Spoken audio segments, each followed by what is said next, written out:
the insights that I learned through the journey I had in business, and also the journey in personal development, started to combine, and people wanted to hear more about what I had to say. And so I thought, well, what a great opportunity to charge them. And that's really what started my whole speaking career off several years ago. And I'm very fortunate and blessed over that time to have learned a lot of things, usually the hard way, that you guys have been able to shortcut right now through, again, having this kind of interaction. So I want to just share with you some of the insights I've had and share with you some of the lessons. And again, I want to remind you, this isn't the way to do it. This isn't, the secret to being a great speaker. This is me. And this is just, take whatever works, try it, play with it. If it doesn't work, don't worry about it. I'm not a holy grail of speaking here. But I have had some lessons and some experience that maybe some of you haven't yet had the experience to have.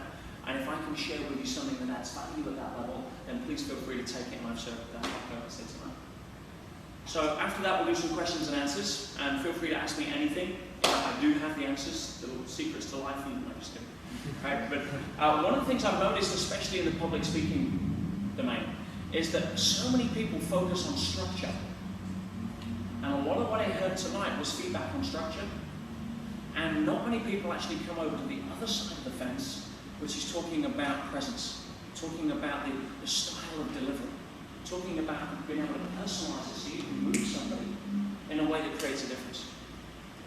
And so what I've learned is over the last few years, there's two types of speakers.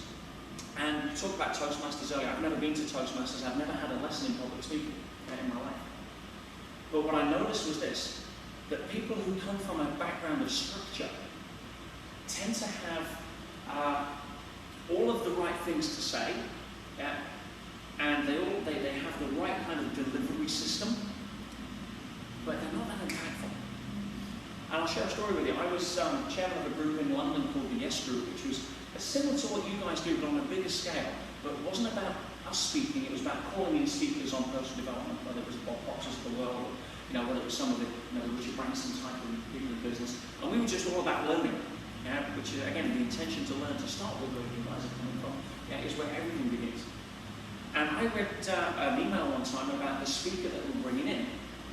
And he was the world's silver medal winner of Toastmasters, the world public speaking champion for that year, and he had a resume that was like, wow.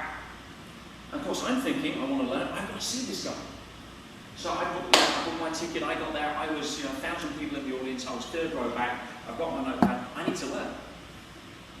And this guy, he got up and he delivered a speech for 45 minutes that was technically impeccable. I mean, if this guy had to write a thesis on how to give a public speech, he would have had A+, 101%. His use of the pause, his tonality, his stage presence, his spatial anchoring, everything about that was 1,000% bang on. Interjection of humour, certain structure that followed and flowed, 100% couldn't follow the guy. 2 days later, could I remember a damn thing he said? Not at all. How many people know exactly what I'm talking about? You could have all of the structure in the world, you could get all the feedback from each other here for the next 6 months. But unless you master how to be able to move people emotionally to take action, you'll always be in that side of the game. And that's really what public speaking, in my opinion, is about. You have these two types of speakers. And how do you distinguish between the two? Hey guys, coming in, you just missed a free beer. How do you distinguish between the two? Well, I want to talk to you tonight not about structure. You guys can talk structure all you like. You can go to Toastmasters and learn structure. What I want to talk to you about is psychology. Because if you master the psychology of being a phenomenal speaker, you will get up in front of anybody at any time without any preparation, talk about any subject that you're passionate about, and I guarantee you will move them emotionally. Does that make sense? So forget structure. I don't use structure, I couldn't spell structure. But what I do know how to do is, in what I've learned to do, is look at the difference between what stops people from being able to create that level of connection versus what gets people caught up into the, oh my God, am I doing it right? Because the two are completely different worlds apart. On one hand, you have what I call the people that come through the program or the default set of consciousness that says, you know, when you boil it down to it, am I good enough? Yeah, how do I get the audience to like me? I get up there and my primary goal, my primary filter through which I'm communicating through is all about measuring the feedback of the audience to see if I'm doing it right. Does that make sense? The challenge with that is that you instantly put yourself where? In your heart or your head? Straight in your head. And if you're in your head, you can never communicate to another person's heart, which is the place you want to be speaking to. So if you're ever coming from a place of, am I good enough? How can I get the audience to like me? Which is one of the primary human fears, which we all have.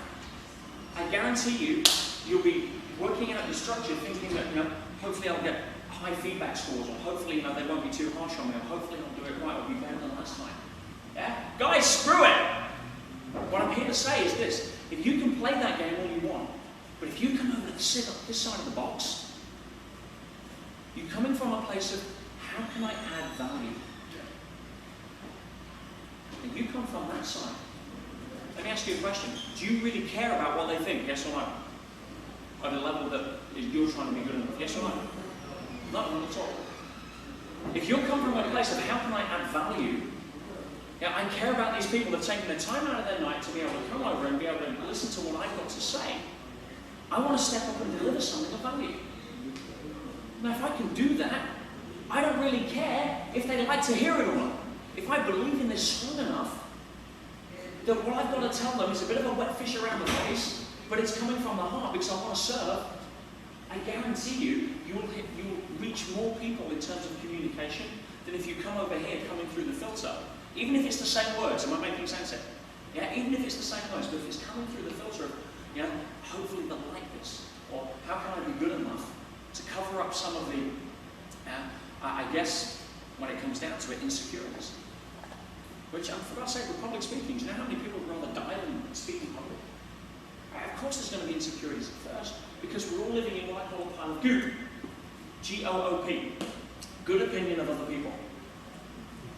How many people know exactly what I'm talking about on that, right? It happens every time we engage. So if we go out and we start, you know, trying to swim through this goop, being programmed by the good opinion of other people, we will never be able to get on stage and perform at a level of heart and conviction that moves people in a way that adds value in their lives long term. You may entertain them. You may give them some good information. You may turn around and give them something that may even resonate at a level that impacts them ongoing.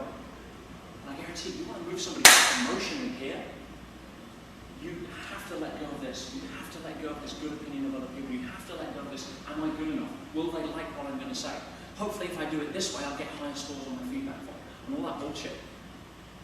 That's the form of structure, that's the form of Toastmasters, that's the form of how do I become a good public speaker? Okay? Rather than how do I come from the heart and serve.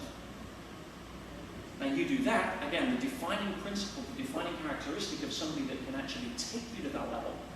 Yeah? I underline that with being able to move people emotionally to take action. If you can do that, bang, the rest is over. You don't need structure.